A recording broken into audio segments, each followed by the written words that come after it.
CMR shopping mall Dasara ధమాకా offers అద్భుతమైన offers తో పాటు అబ్బురుపరిచే స్పాట్ గిఫ్ట్స్.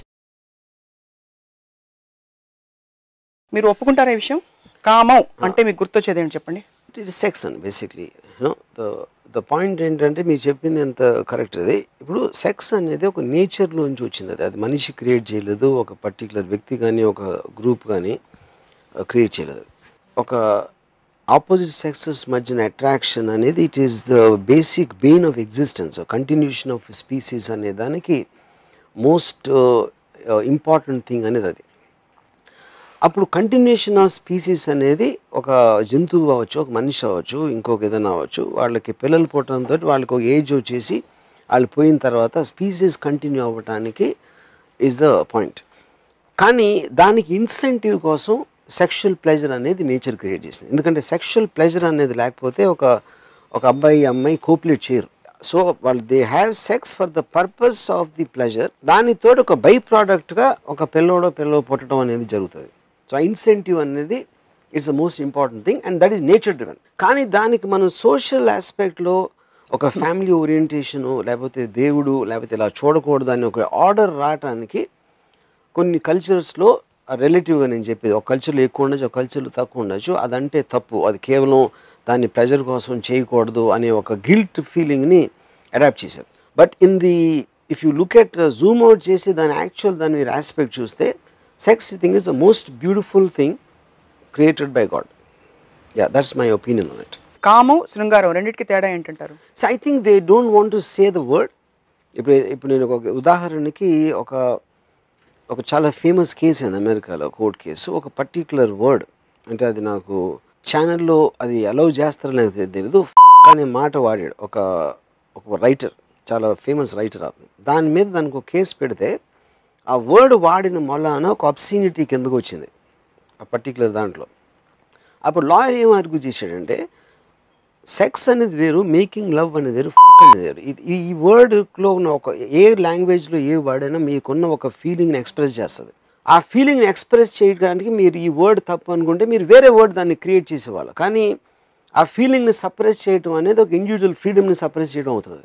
సో ఏ వర్డ్ అయినా దాంట్లో ఉన్న ఇంటెన్సిటీ బట్టి దాని వాల్యూ ఉంటుంది. కానీ word by it self can never be absent. Same thing thought also. ఒక మనిషికి ఒక మగవాడు ఒక అమ్మాయి మీద కోరిక వచ్చింది. ఆ కోరిక అనేది ఫీలింగ్. అది ఆ కోరికతోటి తన్ని వెళ్ళి ఏమైనా చేశాడా, తను బలవంతం చేశాడా అనేది ఒక క్రైమ్ అవుతుంది. ఇంకొక మనిషి ఫ్రీడమ్ అని మీరు దాన్ని ఆపేసినట్టు అవుతుంది. కానీ కోరిక అనేది ఫీలింగ్, అది పోవటం అనేది జరగదు. కోరికను కంట్రోల్ చేయటంలో మీకు ఒక బాధ్యత అనేది ఉంటుంది. కానీ ఆ కోరిక మీలో ఉన్నప్పుడు దానికి మీరు అనుభవించడం, ఆనందించడం అనేది తప్పు కాదని నా ఫీలింగ్. వర్మ గారు, మీరు ఎప్పుడైనా భయపడతారా? భయం అంటే ఏంటి మీకు? ఇప్పుడు భయం అనేది మీరు చెప్పినట్టు completely agree with that. That's the primary force I think which makes the whole world run. ఎందుకంటే మీకు మీ దగ్గర ఉన్నది అది పోతుంది, లేకపోతే ఎవరో తీసుకెళ్ళిపోతారో, లేకపోతే దాన్ని నాశనం చేస్తారు అంటే మీకు సంబంధించింది. అది ఒక మటీరియల్ కావచ్చు, ఎమోషనల్ కావచ్చు, ఫిజికల్ బాడీలీ హామ్ అవ్వచ్చు, లేకపోతే ఇన్సెక్యూరిటీ అబౌట్ ది ఫ్యూచర్ అవ్వచ్చు, మీ పొజిషన్, ఇలాంటి రకరకాల భయంతో మనం కంటిన్యూస్గా సెక్యూరిటీ కోరుకుంటాం. సో అది మీరు దేన్ని అంత పొజెసివ్గా ఆలోచించినప్పుడు మీకు భయం అనేది ఉండదు. అప్పుడు అంటే భయానికి కోరికకి ఒక డిఫరెన్స్ ఉంది. ఒక దాంట్లో Dzire is the root cause of sorrow అని బుద్ధ అనేది ఏంటి, అక్కడ మీరు లేని దాన్ని పొందటానికి ఉన్నదాన్ని కోల్పోవడానికి there is a fundamental difference which is where I think the difference comes you know. So అప్పుడు ఉదాహరణకి నేను ఒకసారి బాంబేలో నా 8th ఫ్లోర్ నేను నిద్రపోతాను. పొద్దున్న సడన్గా ఊగుతుంది బిల్డింగ్, ఒక 10 years బ్యాక్. నేను నిద్ర లేచేటప్పటికి ఆ షేక్ అవడం, అక్కడ ఏదో కలుగుతుంది, అది చూసి అతుకులే కానీ అర్థమైంది నాకు. అది కిందకి పరిగెట్టాలా అనుకున్నాను, కానీ ఆ షేక్ అవడంతో అంత ఈ లోపల పడిపోతుంది అని అక్కడికి కూర్చుని ఇరిగినప్పుడు సౌండ్ ఎలాంటి సౌండ్ చేస్తుందని క్యూరియస్గా వింటున్నాను. అబ్సల్యూట్గా నాకు భయం లేదు. అంటే అది నార్మల్గా న్యాచురల్ అని చాలామంది అడిగితే ఇఫ్ ఇట్ ఈస్ ఇన్ఎవిటబుల్ 100% వెళ్ళిపోయిన పోతాం అన్నప్పుడు దానికి మళ్ళీ ఏంటి దాని గురించి భయపడేదని అప్పుడు నా మైండ్ డైవర్ట్ అవుతుంది. ఏది బిల్డింగ్ ఎలాంటి సౌండ్ చేస్తుంది ఇరిగినప్పుడు అనే దాంట్లో నా మైండ్ డైవర్ట్ చేసుకున్నాను. అది it is about a control. ఇంకొకడు బ్యారం అనొచ్చు, ఇంకోటి పరిగెత్తవచ్చు, ఇంకోటి ఏదైనా రకరకాలు వేరే రియాక్షన్స్ చేస్తారు. అప్పుడు అదేంటంటే మీకు ఒక డిగ్నిటీ, ఒక సెల్ఫ్ రెస్పెక్ట్, ఒక అండర్స్టాండింగ్, ఈ 3 కాంబినేషన్తో. అంటే ఉదాహరణకి అంటే నేను అంటే ఇది ఇప్పుడు మహాత్మా గాంధీ గారి వెనకాల ఒక పిచ్చుకోకను వదిలే అనుకోండి, గాంధీ గారు భయపడి పరిగెడతారా? అది నేను అసలు ఊహించలేదు. అది ఎందుకంటే గాంధీ గారికి ఉన్న స్టెబిలిటీ కానీ, ఆయనకున్న కంపోజర్ కానీ, ఒక అన్కంట్రోలబుల్ సిచ్యువేషన్లో అసలు ఆయన ఊహించలేను నేను. ఫర్ ఎగ్జాంపుల్ నేను చెప్తున్నాను, అప్పుడేంటి మేబీ మ్యాన్ లైక్ గాంధీ గారు కరిసేయమ్మా అంటే మరి దాని పళ్ళు నొప్పి పెడతాయేమో అని కూడా ఆలోచించవచ్చు. ఇక అంత పెయిన్ ఉన్నా కూడా ఒకవేళ అంటే అప్పుడు ఒక చెంప మీద కొడితే ఇంకో చెంప చూపించమనే ఫిలాసఫీ అనేది అక్కడి నుంచి ఒక చేయి కొరికించుకుంటే ఇంకో చేయి కూడా సేమ్ థింగ్ ఎగ్జాక్ట్లీ. సో ఆ భయానికి లింక్ ఎక్కడ పెడుతున్నానంటే ఆ భయంతో మీరు చేసేది ఏదైతే మీ మనసులో మీకు ఒక సెల్ఫ్ రెస్పెక్ట్ తగ్గిపోయి, డిగ్నిటీ తగ్గిపోయి, మీరు చేయకూడదని చేయాల్సి వస్తుంది అనే రియాక్షన్ ఇష్టం లేని వాళ్ళు భయపడరు. వర్మ గారు, మీరు గొప్పవారా కాదా? అంటే ఇప్పుడు గొప్ప అనేది నా ఉద్దేశంలో వేరే వాళ్ళ దృష్టిలో ఉంటుంది. అంటే ఇప్పుడు గొప్ప ఏంటి అనే దానికి చాలామంది మనుషులకి మీనింగ్ తెలియదు. వేరే వాళ్ళందరూ గొప్ప అనుకుంటే వాళ్ళు గొప్ప అనుకుంటారు. అంటే ఉదాహరణకి రసూల్ పెకుటీ అనే సౌండ్ ఎఫెక్ట్స్ తనకి ఆస్కార్ అవార్డు వచ్చింది, స్లమ్ డాగ్ మిలియనర్. తన మీద పుస్తకాలు రాశారు భారతదేశం. రెహమాను రసూల్ పెకుటీకి ఆస్కార్ అవార్డు వచ్చింది. చాలామంది హ్యాపీ ఫీల్ అయ్యారు, న్యూస్ పేపర్లు ఇంటర్వ్యూస్ వచ్చినాయి అందరూ. నేను ఈ మధ్యన ఒక 6 months బ్యాక్ ఒక అతను కలిశాను, ఎవరో సమ్ గై, కొంచెం ఇండస్ట్రీ కొంచెం రిలేటెడ్. అతను హైవే సినిమా చూశాను, ఎలా ఉంది అన్న, సినిమా బాగుంది, రసూల్ పెకుటీ డిడ్ ఎక్స్ట్రాడినరీ వర్క్ అన్నాడు. నేను ఎన్ని సినిమాలు చూస్తావు వారానికి అన్నా? 2 సినిమాలు చూస్తాను. సో 2 సినిమాలు వారం అంటే నెలకి 8, 6 నెలల్లో నియర్లీ 50 సినిమాలు చూసి ఉంటాం. 50 సినిమాల్లో సౌండ్ ఎఫెక్ట్స్ బాగాలేని సినిమా ఏదన్నా నీకు గుర్తుందా అన్న? లేదు. రసూల్ పెకుటీకి 2009లో ఆస్కార్ వచ్చింది సౌండ్ ఎఫెక్ట్స్ బెస్ట్ అని. అంతకుముందు సౌండ్ ఎఫెక్ట్ అవార్డు ఆస్కార్లో ఉందా లేదా నేను ఎప్పుడు అసలు నోటీస్ కూడా చేసి ఉండవు. ఓకే, స్లమ్ డాగ్ మిలియనర్కి ఒకవేళ ఆస్కార్ సౌండ్కి రాకపోయి ఉంటే నువ్వు చూసి ఏంటి సౌండ్ ఎఫెక్ట్లు ఇవ్వలేదు అని అనుకునేవాడువా? అసలు నోటీస్ చేసేవాడా సౌండ్ ఎఫెక్ట్స్ ఏంటి దాంట్లో ఉన్నాయని? కేవలం ఎవరో ఒక అవార్డు ఇచ్చారు కాబట్టి నువ్వు గొప్ప అని ఫీల్ అవుతున్నావు, కానీ నీకు తెలియదు ఆ గొప్పతనం ఏంటో. That is the truth of everybody. ఎవరు ఎందుకు గొప్ప అనేది 95%కి తెలియదు, వేరే వాళ్ళు ఇచ్చే ఆపాదించడం నుంచి వస్తుంది. సో ఇప్పుడు సేమ్ దాంట్లో ఎంఎఫ్ హుస్సేన్ పెయింటింగ్ రోడ్డు మీద ఎవరు తెలియకుండా ఫస్ట్ టైం తను గీసుంటే 10 రూపాయలకి అడగకుండా చిన్నపిల్లలు గీసిన బొమ్మలా ఉంటుంది. ఎంఎఫ్ హుస్సేన్ అనే బ్రాండ్ అటాచ్ అయ్యేటప్పటికి 30 లక్షల 40 లక్షల కోటి రూపాయలు కొంటారు. This more or less is for everybody. ఏది ఆర్ట్స్కి సంబంధించింది. అంటే మీకు వర్క్ అనేది తెలియదు, సౌండ్ ఎఫెక్ట్స్ అనేది అసలు ఏంటనేది తెలియదు చాలామంది. Mixing engineer sound, background music, dialogue, sound effects mix చేసి ఒక దానికి మీకు ఫైనల్ ఎఫెక్ట్ వస్తుంది. యాక్చువల్ అవార్డు మిక్సింగ్ ఇంజనీర్కి ఇవ్వాలి, అది తెలియదు ఎవరికి. మిక్సింగ్ ఇంజనీర్ అనేది ప్రైమరీగా అప్పుడు అవార్డులు పెట్టినప్పుడు అది లేదు కాబట్టి అది లేదు. Basically what you saying is art forms లో కొలమానాలు ఉండవు కాబట్టి వేరే వాళ్ళు చెప్తే అది క్రిటిక్స్ చెప్పారా, అవార్డు ఇచ్చారా, లేకపోతే పలానా గవర్నమెంట్ నంది అవార్డు ఇచ్చిందా, లేకపోతే ఇలాంటి ఆర్ట్ అందుకని అవార్డ్స్ అనేది వాటన్నిటికీ అంత ఇచ్చేది ఏంటంటే ఎవరో ఒక కొలమానం, నాకు అవార్డు వచ్చింది, నాకు ఇంతమంది నాకు ఒక సాల్వా కప్పారు, లేకపోతే ఆయనకి సాల్వా కప్పారు కాబట్టి ఆ బేసిస్ మీద మీకు గొప్ప అనేది. ఇప్పుడు ఉదాహరణకి నేను శివ తీసినప్పుడు మా ఇంట్లో మా అత్తయ్యలు వాళ్ళందరూ కూడా నేను గొప్ప డైరెక్టర్ అని వాళ్ళు ఫీల్ అవ్వాలి. చిరంజీవి గారు నాకు ఫోన్ చేసి మాట్లాడుతున్నారు, జేడి చక్రవర్తి ఇంటికి వస్తాడు, ఎందుకు జేడి చక్రవర్తి స్క్రీన్ మీద కనిపించాడు. ఆ స్క్రీన్ మీద కనిపించిన మనిషి రామ్ గోపాల్ వర్మ మా గ్రామకు ఇంటికి వచ్చి తనతో మాట్లాడతాడు అనే దాంట్లోంచి నేను గొప్పవాడిని అనేది వాళ్ళకి అర్థమైంది. ఎందుకంటే దట్ ఈస్ ద పర్సెప్షన్. ఎందుకంటే వేరే పర్సెప్షన్ కావాలి మీకు ఎప్పుడైనా, మీకంటూ ఒక పర్సెప్షన్ ఉండదు. That is the basic point of majority ఇదే నడుస్తున్నట్టు. This what is happening. Correct. So కాబట్టి సొసైటీ గొప్పవాళ్ళు అని ముద్రలు వేసేవాళ్ళు, అందుకని మనకి వాళ్ళకి తెలియదు కాబట్టి ఏది గొప్ప ఒక పర్సెప్షన్ క్రియేట్ చేయాల్సిన అవసరం ఉంది. ఏది మనకి గొప్ప అవసరం లేదు, ఒక ఫిజికల్ ఆస్పెక్ట్ ఉంది, ఆడికి చాలా డబ్బు ఉంది, డబ్బు అనేది మన కొలమానం ఉంది, ఒక ఎబిలిటీ ఉంది, ఆడు భలే పరిగెట్టగలుగుతాడు, ఫ్యాంటాస్టిక్ అథ్లీట్ అంటే మీరు చూస్తున్నారు 200 meters 10 seconds లో పరిగెత్తాడు. అదొక ఫిజికల్ క్వాంటమ్ ఉంది కాబట్టి అక్కడ మీకు కన్ఫ్యూజన్ ఉండదు, మీకు అంటే రిలేటివ్గా కంపారిటివ్లో ఆస్పెక్ట్లో వచ్చేస్తుంది. అది లేనప్పుడు ఇంకొక పరిస్థితి. ఇప్పుడు బంగారం వాల్యూ, రత్నం, వజ్రం ఇంత ఖరీదు అని చెప్పితే అప్పుడు మీకు దాని వాల్యూ ఉంటుంది. ఆ వజ్రం ఎవరు కొనకపోతే మీకు రోడ్డు మీద దొరికింది అనుకోండి, దానికి వాల్యూ ఉండదు. సో అది మనుషుల పేరు అవ్వచ్చు, ఒక వస్తువు అవ్వచ్చు, ఒక ఆర్ట్ అవ్వచ్చు, అన్నిటికీ కూడా దట్ ఈస్ ద పాయింట్. అమ్మగారు, మీ నక్షత్రం, జన్మ నక్షత్రం మాకు చూపిస్తే, మీ జాతకం మేము చూపించి ఫ్యూచర్ ఎలా ఉంటుందో చెప్తాం. థ్యాంక్స్. ఒకటి, నా జన్మ నక్షత్రం నాకు నిజంగా తెలియదు, 1 పాయింట్. అండ్ 2వ పాయింట్ అంటే నాకు దాని బ్యాక్గ్రౌండ్ కూడా తెలియదు ఎక్కువ. అంటే ఇప్పుడు ఆ నక్షత్రం అంటే ఆ నక్షత్రం మెరిసినప్పుడు పుట్టి ఉంటానా నేను కానీ ఎవరు what is the significance, I don't know.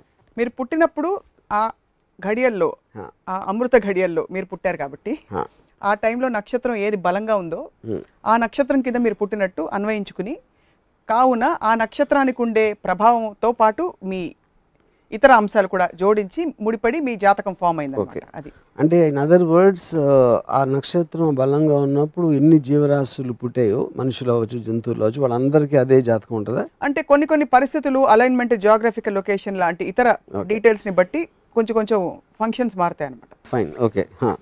So ఈ లెక్కన ఎప్పుడైనా మీరు మీ జాతకం చూపించడానికి మీరు కానీ మీ మీద బెంగ పెట్టుకున్న వాళ్ళు కానీ వెళ్ళారా? ఇప్పుడు నాకు ఎర్లియస్ట్ మెమరీ, ఇప్పుడు చిలక జోస్యం ఉంటారు. చిలక జోస్యం ఫస్ట్ టైం నేను అబ్జర్వ్ చేసింది, ఆల్మోస్ట్ ఆ చెప్పిన ఒక 10 విషయాలు చెప్తే 6 కరెక్ట్ ఉంటాయి. I was quite surprise. First time నాకు కాన్షియస్గా, నాకు ఏ ఏజ్లో నేను అది చూసాను గుర్తులేదు. లేటర్ ఐ రియలైజ్ అది ఎందుకంటే మనుషులందరికీ సేమ్ ఉంటాయి. ఇప్పుడు మీ ఫ్రెండ్ మిమ్మల్ని నమ్మిన వాళ్ళే మిమ్మల్ని మోసం చేశారు అంటే, అరే బల్లి తెలిసిపోయింది తిరిగి అనుకుంటాం. కానీ నమ్మిన వాళ్ళే మోసం చేస్తారు, ప్రతి మనిషికి జరుగుతుంది.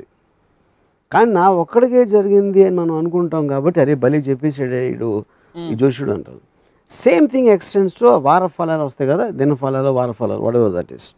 ఆ వారంకి మీరు మిమ్మల్ని అర్థం చేసుకునే వాళ్ళు చాలా తక్కువ అంటారు. ప్రతి ఒక్కరికి ఫీల్ అవుతారు. ఉసామా బిన్ లాదెన్ నుంచి జార్జ్ బుష్ వరకు అదే అనుకుంటాడు, అని అర్థం చేసుకోవట్లేదని.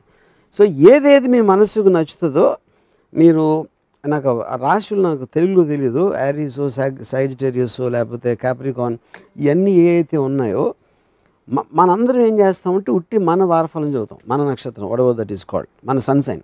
వేరే వాళ్ళే చదవం. ఆడ బేసిక్గా మీరు అగ్రిగేట్ తీసుకుంటే అందరికీ సేమ్ ఉంటుంది. మ్యాక్సిమం ఒక 4-5 వేరియేషన్స్ ఉంటాయి. అదే వాళ్ళు తెలివి ఇవన్నీ మార్చేస్తారు. సో ఎవరి కాళ్ళు, ఇవాళ నాకు ఇది వచ్చేసింది, అది ఇవాళ నాకు వచ్చేసిందని వాళ్ళు హ్యాపీ. అప్పుడు ఏంటి, మీ ఈగోని సాటిస్ఫై చేయడానికి అందరికీ అలాంటి సిమిలర్ ప్రాబ్లమ్స్ ఉంటాయని మీరు తెలుసుకోలేని ఈగోలో ఉన్న కారణం వలన ఇలాంటి ఈ సన్ సైన్ ప్రిడిక్షన్స్ అనేది వర్కౌట్ అవుతాయి. ఇంతకుముందు వచ్చినాక అన్నారు, థైస్ అనే పదాన్ని నేను మొత్తం ప్రపంచం అంతా అనుకునేటట్టుగా చేశాను మొత్తానికి. దాంట్లో ఒక వికటాటాసం చేసినట్టుగా. ఎందుకంటే కొన్ని వర్డ్స్ మనం బయట ఇద్దరు ఒకళ్ళొకళ్ళు ఉన్నప్పుడు అనుకుంటాం. ఎప్పుడైతే ఒక ప్లాట్ఫామ్ మీద బహిరంగంగా అనేసాడో, అది ఇంకా that becomes a part of the normal word, part of the culture. అందుకని ఇవాళ నేను బాంబేలో ఇన్ని ఇంటర్వ్యూలు చేశాను గన్స్ అండ్ థైస్ గురించి. ప్రతి ఈవెన్ ఫీమేల్ యాంకర్స్ వాళ్ళు కూడా గన్స్ అండ్ థైస్ కా నామ్ కా వెబ్ సిరీస్ बनाया రామ్ గోపాల్ వర్మ ने గన్స్ అండ్ థైస్ కా పీछे क्या ఇప్పుడు. సో థైస్ అనేది ఒక నార్మల్ వర్డ్ అయిపోయింది టీవీలో మాట్లాడటానికి, టీవీలో కానీ ఎనీ ప్లాట్ఫామ్లో మాట్లాడటానికి, మొత్తం డిస్కషన్స్లో. యూనో, ఎందుకంటే మనిషికి ప్రతిసారి ఒక కాంటెక్స్ట్ కావాలి. తను ఉన్న పడాన దాన్ని అతను గౌరవించాడు కాబట్టి దానికి ఒక కాంటెక్స్ట్ ఇస్తే అది పార్ట్ ఆఫ్ ది కల్చర్ అయిపోతుంది. సో థైస్కి నేను ఆ స్టేటస్ ఇచ్చాను కాబట్టి నేను చాలా గర్వపడుతున్నాను. ఓకే. అండ్ గన్స్ గురించి, దీని టైటిల్ గురించి వస్తే, దీనికి ముందుగా మీరు అనుకున్న టైటిల్ ముంబై జబ్ బాంబే థా, అంతేనా? అదేనా? It's like working title. ఎనీకి మీరు చేసినప్పుడు ఒక ఎన్నో టైటిల్స్ అనుకుంటాం, వర్క్ ఇన్ ప్రోగ్రెస్ టైంలో. సో అంతేనా, లేకపోతే యూనివర్సల్గా ఉండాలని ఇది మార్చారు? ఏం లేదు. ఓకే. ఎందుకంటే ముంబై జబ్ బాంబే థా నేను ఎప్పుడు అనౌన్స్ చేయలేదు, నేను ఎప్పుడు చెప్పను కూడా లేదు, ట్విట్టర్ ద్వారా కానీ దేని ద్వారా కానీ. ఏదో కొంతమంది ఆఫీస్లో తెలిసిన వాళ్ళు, వాళ్ళకి తెలిసిన వాళ్ళు దాని గురించి మాట్లాడారు, కానీ that was never know official title.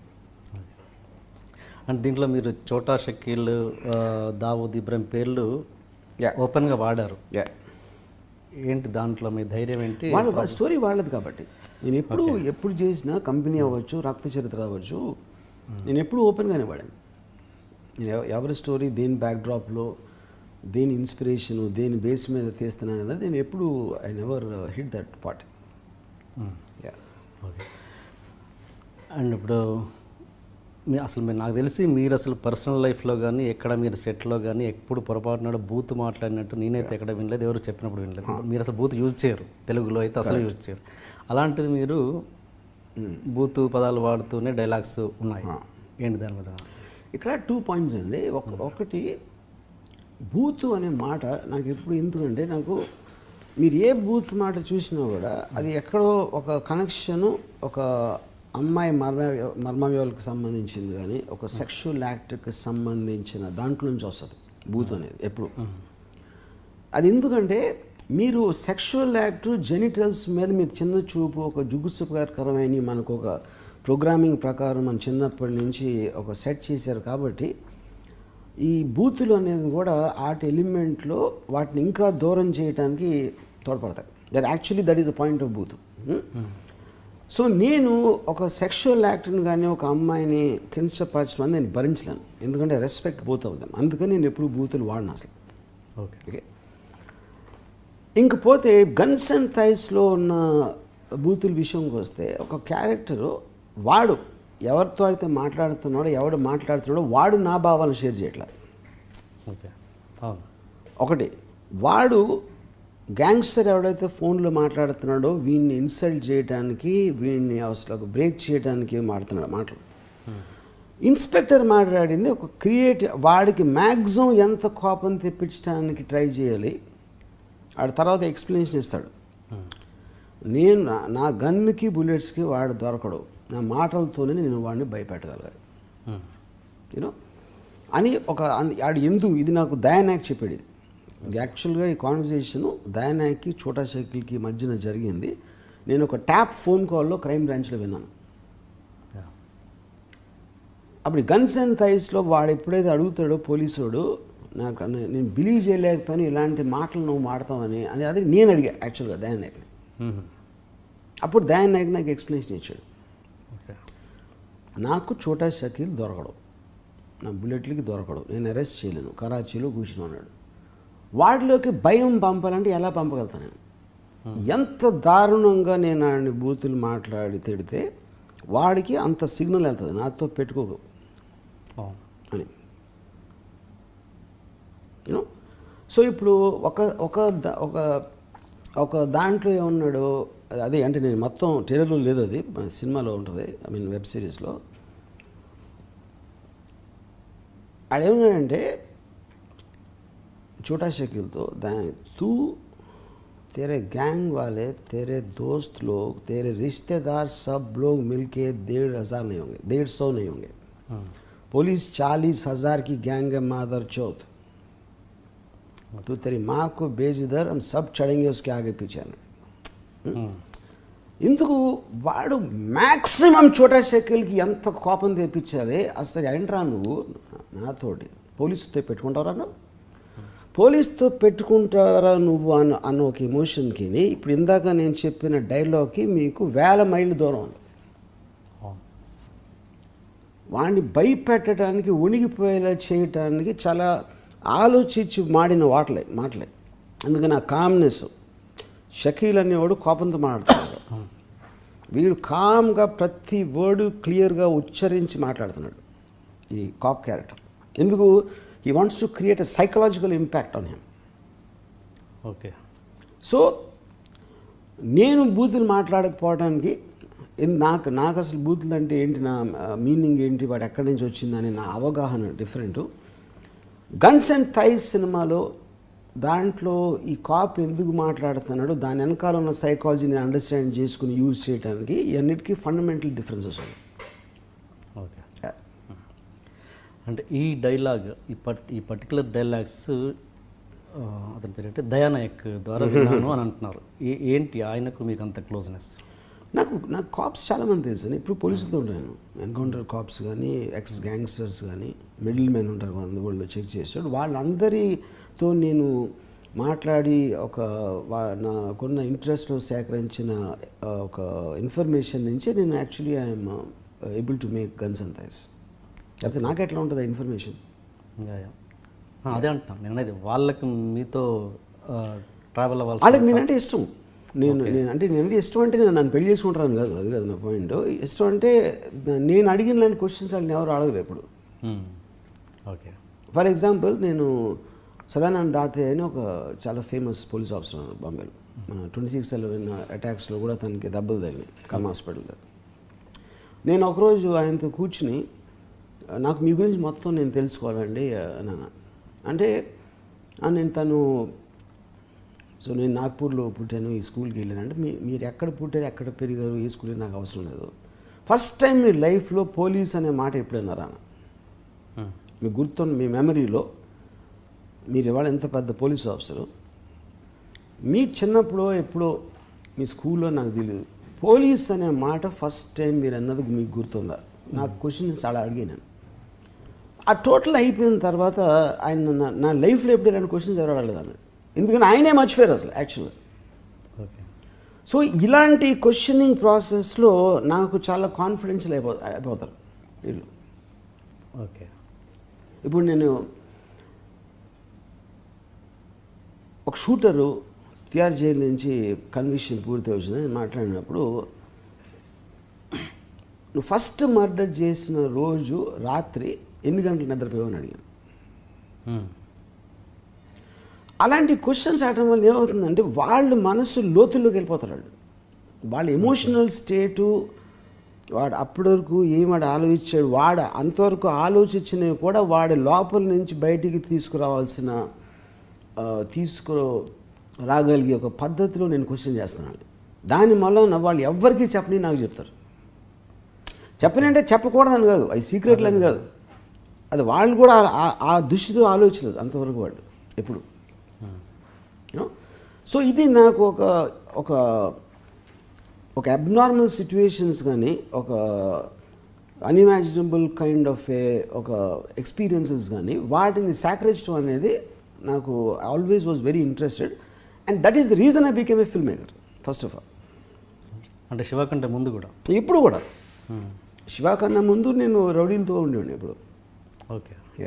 దేశభక్తి అంటే మీకు ఫస్ట్ గుర్తొచ్చేది ఏంటి? దేశభక్తి ఇప్పుడు ప్రతి ఒక్కరు మాట్లాడతాడు. అంటే ఆల్మోస్ట్ నాకు స్కూల్ డేస్లో ఫస్ట్ టైం మనం ఒక జెండాను చూసి దానికి సెల్యూట్ చేసి అక్కడ నుంచోబెట్టి పాట పాడించి దేశభక్తి గురించి అక్కడి నుంచి స్టార్ట్ అవుతుంది అది. ఆ రోజు నుంచి ఇప్పటి వరకు నాకు అసలు అది ఏంటో అర్థం కాలేదు, ఏంటి దేశభక్తి అనేది. పాయింట్ ఏంటంటే ఒక ఉదాహరణ చెప్తాను మీకు. నాకు తెలిసిన ఒకడు రాజేష్ అన్న ఫ్రెండ్ ఉన్నాడు. ఆడు ఇంకా అసలు India is love my country అని చెప్తూ ఉంటాడు. నువ్వు లవ్ మై కంట్రీ అంటావు, నువ్వు దేశం అంటే కంట్రీ అంటే ఏంటి? అది రోడ్లా, నీ పక్కింటి రోడ్లు, ఎదురింటి రోడ్లా, లేకపోతే నీకు తెలిసిన వాళ్ళ, నీకు తెలియని వాళ్ళు కూడా? నువ్వు పొద్దున్న లేస్తే పాలిటీషియన్లు తిడతావు, నీతో పనిచేసే వాళ్ళని తిడతావు, 100 మందిలో 98 మందిని నీకు తెలిసిన వాళ్ళు తిడతావు, మిగతా వాళ్ళు నీకు తెలియదు. ఇవన్నీ తీసుకుని దేశం అంటే మాత్రం నీ భక్తి అంటావు. అంటే ఏంటి దేశం అంటే? సపోజ్ ఒక చిన్న I will ask you one more question. ఒక చాలా మంచి సర్వే, ఒక సైంటిఫిక్గా చాలా ఆర్గనైజ్గా జరిగిన సర్వేలో పాకిస్తాన్ వాళ్ళు అందరూ చాలా మంచివాళ్ళు, ఇండియన్స్ అందరూ చెడ్డోళ్ళు అని వచ్చింది అనుకో, వీఆర్ జస్ట్ హైపోథెటికల్లీ టాకింగ్. అప్పుడు నువ్వు పాకిస్తాన్ ఎక్కువ ప్రేమిస్తావు, ఇండియాని ఎక్కువ ప్రేమిస్తావు? అప్పుడు నువ్వు మంచితనాన్ని ప్రేమిస్తావు, లేకపోతే దేశం అంటే మట్టిన ఉంటే బార్డర్ ఉంది కాబట్టి? ఇప్పుడు నువ్వు ఇండియాని ప్రేమించి పాకిస్తాన్ని ద్వేషిస్తే ఒకవేళ రేపు పొద్దున్న ఏదో జరిగి ఇద్దరు కలిసిపోతే పాకిస్తాన్ కూడా ప్రేమిస్తావు. So I don't think they don't understand also what they are talking. ఇంకోటి ఏమన్నాను, సరే ఇప్పుడు నీకు నీ జీతం ఒక 50,000 ఉంది, రేపు పొద్దున్న నీకు అమెరికా నుంచో వేరే ఇంకో దేశం నుంచో 5 లక్షలు నెలకు సంపాదించే ఒక జాబ్ వచ్చింది. వాళ్ళు నీకు ఎక్కువ వాల్యూ ఇస్తున్నారు, నీ దగ్గర కూడా ఎక్కువ డబ్బు వస్తుంది. అలాంటప్పుడు ఇండియా వదిలి వెళ్ళిపోతావా? ఇండియాకి ద్రోహం చేసి వెళ్ళి వాళ్ళ కోసం పని చేస్తావా? లేకపోతే అదే పాయింట్. అదే మీరు ఇండియా నుంచి దేశాన్ని ప్రేమించడం, మన దేశాన్ని సౌభిక్షం చేయడానికి, ఇంకా పెంచడానికి, అడ్వాన్స్ చేయడానికి మీరు శ్రమ పడాలి. ఎవరినైనా ప్రేమించేది, ఇప్పుడు ఒక పిల్లల్ని ప్రేమిస్తారంటే పిల్లలకి వాళ్ళ వాళ్ళు ఎంత పెద్ద అవుతారు, వాళ్ళు దానికోసం మీరు ఎఫర్ట్ పెట్టడం అనేది పాయింట్ అక్కడ.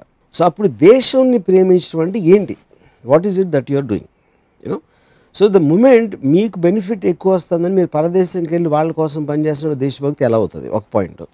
రెండో point, you are doing it for money, which means నీ స్వార్థం కోసం చూసుకుంటున్నావు. దేశంలో ప్రజలు దేశం ఏమైపోయినా నీకు పర్వాలేదు, అలాంటిప్పుడు దేశభక్తి ఉందని ఎలా చెప్తావు? సో మీ పాయింట్ ఏంటి, దేశభక్తి అంటే జనానికి తెలియదు, ఉంది కానీ అది మారుతూ ఉంటుంది. ఇప్పుడు నేను ఒక థియేటర్లో ఉన్నప్పుడు నా కాలేజీ రోజుల్లో మన సుభాష్ చంద్రబోస్ గారు న్యూస్లో వస్తే టప్పట్లు కొట్టి ఏళ్ళు వేసి నా పక్కన ఉన్న నరసింహరావు ఉన్నాడు, అసలు ఎంటుకలు లేచి నుంచి ఉంటా బాస్ సుభాష్ చంద్రబోస్ని చూస్తే. అంటే ఏం చేశారో తెలుసా నీకు సుభాష్ చంద్రబోస్ అని? తెలీదు. ఫారెన్ ఎక్కడ పోరాడాడు తెలుసా? తెలియదు. హిట్లర్ అంటే ఏంటన్న, హిట్లర్ని ఉద్దేశం కర్కోటగా రాక్షసుడు అన్నాడు. మొత్తం సుభాష్ చంద్రబోస్ కెరియర్లో హిట్లర్ని కలవటానికి ట్రై చేసి అది ఒకటే చేసింది, యాక్చువల్గా physical aspect. Indian national army అనేది ఎక్కడ ఎవరిని కొట్టలేదు, ఎవరితో దెబ్బలాడలేదు. పాయింట్ సుభాష్ చంద్రబోస్ ఏమన్నా చేశారా లేదా దాన్ని డిబేట్లోకి నేను వెళ్ళట్లా, ఎగ్జాక్ట్లీ ఆయన ఇన్ఫ్లుయెన్స్ ఏంటనేది. వీడికి ఒక్క మొక్క తెలియదు, అట్లీస్ట్ నాకు కొంచెం తెలుసు. I know the good things he done, I know what people don't understand also about Subhash Chandrabose. కానీ తెలియదు కాబట్టి, కానీ వెంట్రుకలు లేస్ నుంచి ఉంటే అంత ఎమోషన్ లోన్ అవ్వడానికి కేవలం ఒక ప్రోగ్రామ్ థింకింగ్. ఎందుకంటే వాళ్ళందరూ మన దేశం కోసం భక్తితోటి వాళ్ళ ప్రాణాలు పోగొట్టుకున్నారో లేకపోతే వాళ్ళ జీవితాలు త్యాగాలు చేశారు అని ఒక ప్రోగ్రామ్ థాట్ వచ్చింది, అంతే. మీరు ఒప్పుకోరా స్వాతంత్ర సమరయోధులందరూ బ్రిటిష్ కబంధ హస్తాల నుంచి? నేను కాదంటలేదు, కానీ ప్రతి ఒక్కళ్ళు ఒక రీజన్ ఉంటుంది, ఒక మోటివేషన్ ఉంటుంది. నేను దాని గురించి అంటాను. నేను దేశం కోసం ఎవరు ఏం చేశారన్నది మన టాపిక్ కాదు. మనం ప్రజెంట్ సొసైటీలో దేశభక్తి అని వాడిన వాళ్ళు వాళ్ళకి ఏమీ తెలియదు అని చెప్తున్నాను. అందరికీ తెలియదు, నోబడీ నోస్. దానికి రీజన్ ఏంటంటే ప్రతి ఒక్కటి ఎవరు మీకు మీడియాలో చేసినా కూడా ఎక్కడ ఒక గ్రూప్లో కన్నా always they will have complaints about what's happening. మీరు మీడియా కూడా చూడండి, ఆ మంత్రికి ఇది రాదు, ఇది మొత్తం పాలిటీషియన్స్ అందరినీ ఒక్కళ్ళని పొగట్టు అనేది నేను వినలా ఇంతవరకు, ఏ మీడియాలో కానీ న్యూస్ పేపర్లో కానీ జనాలు కానీ, unless they follow that particular person. నాకు వైఎస్ఆర్సీపీలో వీళ్ళు ఇష్టం, కాంగ్రెస్లో వాళ్ళు ఇష్టం అని వాళ్ళ పర్టికులర్ ఫాలోవర్స్ ఉంటే అప్పుడు దే డోంట్ రిప్రజెంట్ స్టేట్ని రిప్రజెంట్ చేయరు, కంట్రీని రిప్రజెంట్ చేయరు. ఇండివిజువల్స్గా ఇష్టపడతారు, గ్రూప్స్ ఇష్టపడతారు. మొత్తం కంట్రీ ఇష్టపడటం అనేది జరిగే పని కాదు. ఎందుకంటే బికాజ్ ఇంటర్నల్గా మీకు పొద్దున్న లేస్తే సాయంత్రం ఉట్టి కాన్ఫ్లిక్ట్స్ ఉంటాయి అందరికీ. వీళ్ళకి వాళ్ళు పడదు, వాళ్ళకి వీడు పడదు, వీళ్ళకి ఆడ పడదు. అన్నప్పుడు దేశం అంతా మీరు కలగొట్టుకుని ఒకదాంతో దేశం అంటే భక్తి అంటే ఏంటి మీనింగ్?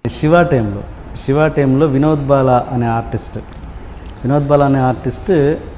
ఫస్ట్ బిగినింగ్లో తన మీద ఒక ట్రయల్ షూట్ చేశారని, నాగార్జున క్యారెక్టర్ని వినోద్ బాలా అని పెట్టి చేశారని.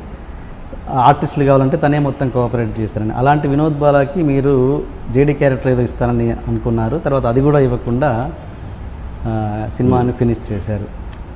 ఆయన మొన్న ఇంటర్వ్యూ చేసినప్పుడు కూడా అదే చెప్పారు వినోద్ బాలా గారు. దాని మీద మీరు వినోద్ బాలా నాకు ఎవరో మీరు ఇంటర్వ్యూ చేస్తే నాకు ఒక లింక్ పంపారు ఎవరో, మీరు అది ఆ లింక్ నేను కొంచెంసేపు చూసాను, అది ఆ ఇంటర్వ్యూలోది. నాకు ఫస్ట్ నాకు గుర్తురాలేదు తను ఎవరో. తర్వాత నాకు శివాలో ఫ్రెండ్స్ గ్రూప్లో ఎక్కడన్నా ఉంటాడా అనుకున్నా. దాని తర్వాత గుర్తొచ్చింది, తనతో నేను ఒక వీడియో ఒక సీను టెస్ట్ కోసం షూట్ చేశాను.